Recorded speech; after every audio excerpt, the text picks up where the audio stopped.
इंद्र इत्यादि अग्निदेव वरुण देव सभी देवता वहां उपस्थित हुए। ऐसी स्थिति में जब सारे लोग उपस्थित हैं, क्योंकि बड़े जो होते हैं सबसे उच्च आसन जिसको प्राप्त होता है थोड़ा देर से आते हैं, सारे लोग इकट्ठा हो जाए बैठ जाए तो भाई आते हैं, थोड़ा सा महत्व होता है। तो प्रजापति कब पद वो पाए थे उधर से आ रहे हैं।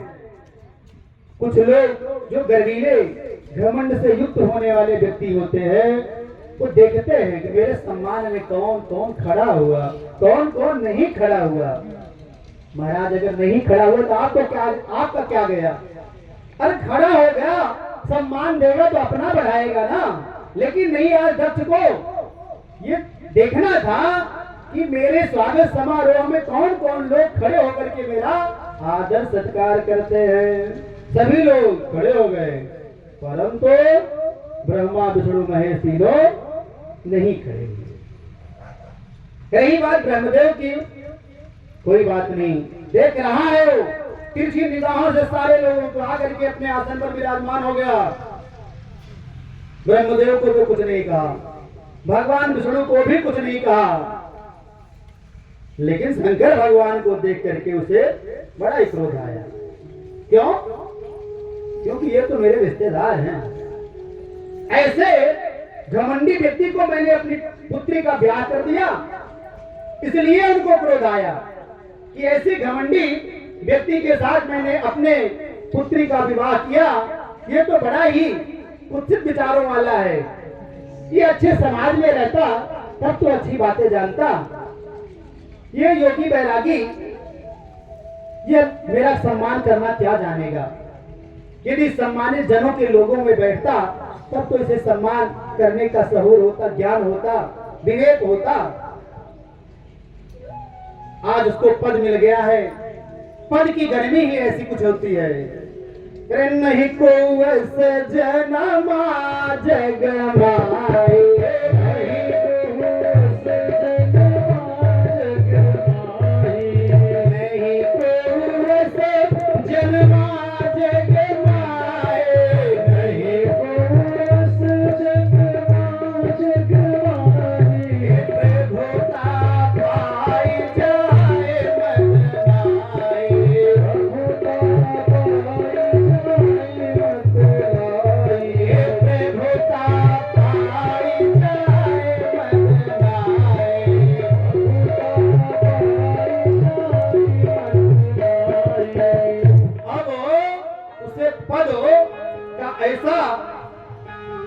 घमंड हुआ तो जैसे ही आसन पर विराजमान हुआ और देख रहा है कि देखिए हम जैसे उच्च आसन पर विराजमान है, फिर भी ये लोग अपने घमंड में मैनेजर साहब है, अब लगे उन्हीं को सुनाने। गद्दी पर जैसे ही बैठा वो सबसे पहले भाषण देना शुरू कर दिया। बोला सभी लोग क्या टुकुर टुकुर देख रहे हो भैया? क्रोधित हुआ, सारे लोग देखने लगे कि आखिर बैठते ही क्या महाराज को हो गया। अरे भाई कुछ मंगल श्लोक बोले, कुछ भाव भजन, पहले क्रोध है में महाराज बात क्या हुई आखिर? बोला आप लोग को दिख नहीं रहा है, ये आप सभी लोगों के बीच में बैठा हुआ यह शंकर जो न देखने में ही सुंदर है न इसका रूप सुंदर है, किसी प्रकार से कोई अच्छाई इसके अंदर नहीं है, फिर भी यह अपने घमंड में ऐसा चूर है तो मेरा दामाद, लेकिन ये मेरे सम्मान में खड़ा तक नहीं हुआ। मुझसे बड़ी भारी भूल हुई कि जो अपने मृगलोचनी जैसी कन्या का विवाह इस मरकट लोचन जैसे व्यक्ति से कर दिया। अरे प्रभु, ऐसी बातों को सुनकर नंदी महाराज का तो पूरा एकदम बिगड़ गए। नंदी महाराज खड़े होने लगे। शंकर जी दबा दिया, अरे भैया शांत रहिए, जाने दीजिए। महाराज क्या बात करते हैं, मन ही मन बातें हुई। महाराज मैं तो नहीं बर्दाश्त कर सकता। भाई जो उच्च व्यक्ति है, ज्ञाननीय है, सम्माननीय है, वो जल्दी उच्छृंखल नहीं होता है। भगवान है, भगवान भोलेनाथ, उनके बारे में वो तो करुणा के अवतार हैं। कहा गया है कर्पूर गौरम, शंकर जी का कैसा रूप है? कर्पूर गौरम करुणावतारम, अवतार ही उनका का करुणा का है। संसार सार भोजगेंद्रहारम, भोजक की माला बनते हैं महाराज। अच्छे बुरे सभी लोगों के साथ में रहते हैं, कैसा भी कोई हो सदैव सबका साथ देते हैं भगवान भोलेनाथ। छड़े रुष्टा छड़े तुष्टा, रुष्टा तुष्टा छड़े छड़े, ऐसे हमारे भगवान भोलेनाथ। उन्होंने नंदी महाराज को शांत किया। नंदी महाराज बोले नहीं महाराज, हम तो बोलेंगे। क्यों? क्योंकि हमने सुना है हरि निंदा, हरि हर निंदा सुनाई जे गाना, हरि हर निंदा सुनाई जे गाना, हरि हर निंदा सुनाई जे गाना, हरि हर निंदा सुनाई जे गाना, हरि हर निंदा सुनाई जे गाना, हरि हर निंदा सुनाई जे गाना।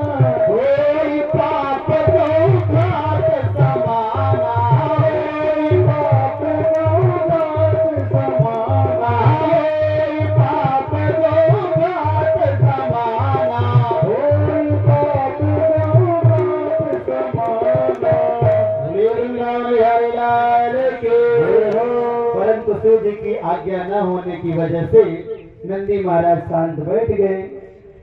दक्ष का जो साहस और बढ़ता ही गया। अभी इतना ही कहा कि नहीं शांत हुआ और बोलता गया। इतना ही नहीं, भगवान शंकर को श्राप दे डाला। अरे शंकर, आज से कोई भी यज्ञ होगी, यज्ञ में तेरा भाग नहीं मिलेगा। सब लोग फिर भी महाराज कुछ नहीं कह रहे हैं, शांत बैठे हैं। साथ में सारे देवता सुन रहे हैं, कोई कुछ नहीं बोल रहा है। जब दक्ष ने भगवान शंकर को श्राप दे दिया, अब नहीं रह गया नंदी महाराज से। नंदी महाराज खड़े हो गए, महाराज और कुछ नहीं, बर्दाश्त के बाहर हो गए। दक्ष, तुझे ये प्रजापति का पद क्या प्राप्त हो गया? तू अपनी औकात ही भूल गया। तू क्या से क्या अपने आप को समझने लगा। इतना बड़ा अपमानित तू हो गया है। मैं देख रहा हूँ जब से आया है तब से इतना बड़बड़ाता जा रहा है, बोलता जा रहा है। मैं भी तुझे श्राप देता हूँ, जा, जैसे तू मैं कर रहा है, जा तेरे सर बकरे का हो जाए, तेरा मुंह ही बकरा का हो जाए, तू जीवन भर मैं करता रहे। हम महाराज श्राप दे दिए। अब दक्ष प्रजापति को श्राप जब मिल गया तो भाई इतना बड़ा यज्ञ हो रहा है, कोई आकर के पंडित जी को कुछ कहकर चला जाए, ये मजाल है। 7 दिनों की जिम्मेदारी ये तीनों पंडितों की है। विनय महाराज खड़े हो गए वहां पर। यज्ञाचार है महाराज, 7 दिन तो यहाँ कोई परिंदा पर नहीं मार पाएगा। व्यास जी बन के आए ऐसे नहीं, उनको कोई कुछ नहीं कर सकता। विदो महाराज खड़े हो गए जो कि उस समय यज्ञाचार्य थे, और वो भी खड़े होकर के अपने दाढ़ी पर हाथ घुमाते हुए, जो थोड़ी मोड़ी दाढ़ियां थी, बहुत ज्यादा दाढ़ी उनके पास नहीं, 2-4 बाल सिर पे यहाँ थे, ऐसा लिखा है वेदों में पुराणों में। उसी को घुमाते हुए उन्होंने भी कहा, ऐ शंकर के गणों, तू इस तरह से कैसे श्राप दे सकते हो? और अगर ऐसा है तो जा, मैं भी तुझे श्राप देता हूँ कि शिव के गण सभी पाखंडी हो जाएं। अब श्राप सभा होने लगी। वहां सम्मान की सभा नहीं, एक दूसरे को लोग श्राप ही देने लगे। जब शंकर के गुणों को पाखंडी कहने का श्राप दे दिया भृगु महाराज जी ने, तो ऐसे में शंकर के गण भी क्रोधित हुए। बोले, ब्राह्मण महाराज, यदि आप ऐसे मन श्राप दे रहे हैं, आप जैसे चाटुकार ब्राह्मण दरिद्र हो जाए, जीवन भर दरिद्र रहेंगे, हम आपको श्राप देते हैं, ऐसे ब्राह्मण भिखमंगा हो जाए। इतना विषद रूप पकड़ लिया। भगवान भोलेनाथ ने अपने गुणों को शांत किया। बोले, महाराज यहाँ से चले चलो, सलामत रहे। जो सताना हमारा, ये हमारे ससुर जी ने, क्या तुम लोग इतना बड़ा बखेड़ा खड़ा कर दिए छोटी छोटी बात में? अरे भाई कुछ कह रहे हैं, कहने दो। लेकिन भगवान शंकर तो अपने गणों को लेकर चले जाते हैं। आज भी दक्ष के हृदय में उनके प्रति जो द्वेष और अपमान की भावना थी वो गई नहीं। कहा गया है रही मन धागा प्रेम का, रही मन धागा प्रेम का, मत तोड़ो चटका, रही मन धागा प्रेम का, मत तोड़ो चटका, और तोड़े से फिर ना जुड़े, जुड़े गांठ पर जाए, जुड़े गांठ पर जाए। करना है दुनिया में तो प्यार करिए, प्रेम करिए। दुश्मनी बहुत दिनों नहीं चलती है, छोटी छोटी बातों पर लोग दुश्मनी कर ले रहे हैं, मुकदमा कर ले रहे हैं। परिणाम क्या होगा? लास्ट में समझौता होगा। दोनों लोगों की जितनी गुर्ज रहेगी धीरे धीरे खत्म हो जाएगी और लास्ट में क्या होगा? समझौता होगा। पता नहीं जीते जी होगा या मरने के बाद होगा। ऐसे हमारे देश का कानून है, मुकदमा में ही जीवन बीत जाएगा और छोटी छोटी बातों में जीवन गुजर जाएगा। प्यारे भाई जो साथ में रहकर जिए खाए पिए, लेकिन जीवन में छोटी छोटी बातों को लेकर के एक द्वेष भरा जीवन जी डालते हैं लोग। नहीं चाहिए। शिव जी से द्वेष करके अब की बार दक्ष को हुआ, अच्छा भागवत करवाए थे तो ऐसा नौटंकी ये लोग किए थे, चलिए हमारा लड़का चला विदेश, ऐसा बात ना आएगा। अब की और बड़ी यज्ञ कराई, सब चंडी महायज्ञ करवाई और फिर देखते हैं ये लोग आते हैं कैसे क्या करते हैं। आज और अभिमान उसका बढ़ गया और भगवान शंकर को अपमान करने के लिए उसके मन में और उसने ठान लिया और उसने एक बड़ा भारी यज्ञ का आयोजन किया जिसमें कि संपूर्ण ब्रह्मांड के देवी देवताओं को बुलवाया, सबको बुलवाया, लेकिन शंकर भगवान के यहाँ कोई निमंत्रण नहीं भेजा। लेकिन भगवान भोलेनाथ तो भोले भंडारी हैं, उनको बहुत इन सारी बातों से मतलब नहीं। कौन कितना सम्मान कर रहा है, कौन कितना मेरा अपमान कर रहा है, वो तो इन सबसे परे हैं। वो अपने कैलाश में आनंद से है। धीरे धीरे यज्ञ की तिथि आ गई, तैयारियां होने लगी। महाराज पंडित जी मंत्रोच्चार इधर कर रहे हैं, इधर टेंट वेंट लग रहा है कि शाम को प्रवचन भी होगा महाराज।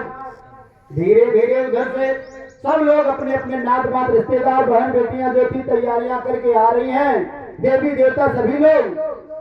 अच्छा सभी लोगों की गजब की आदत होती है, जब जान ले कि मैनेजर साहब से तिवारी जी से कम पड़ रही है तो सब अपनी गाड़ी मैनेजर साहब के द्वारे चलाएंगे। क्यों?